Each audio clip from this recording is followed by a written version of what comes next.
कि सब सबको समझा रही है, जरा जान लीजिए, लड़की सबको समझाती है, समझाती है।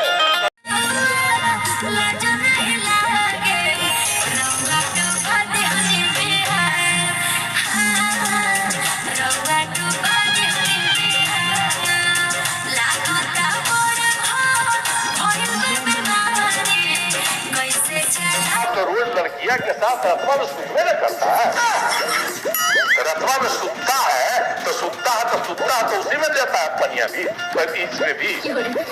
और उसी समय लड़की जो है कहती है कि ठीक है रात में करो, लेकिन अपना जो तुमको निकलने लगे तो बहरवा निकाल के बाहर फेंक।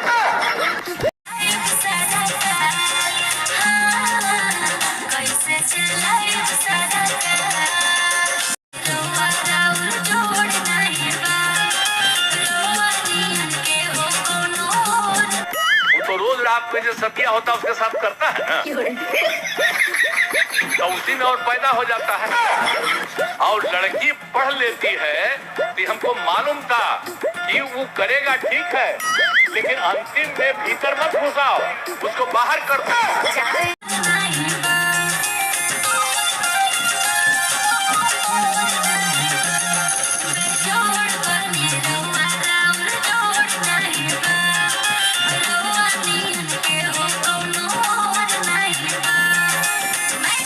के बारे में, और जब भी सेक्स एजुकेशन की बात की जाती है तो इसकी लोग जो है शर्माते हैं, हिचकते हैं, तो उससे लोगों को बचना चाहिए। तो स्कूलों में पढ़ाई होती है, साइंस बायोलॉजी, ये तो स्कूलों में पढ़ाई होती है, बच्चे पढ़ते हैं भाई।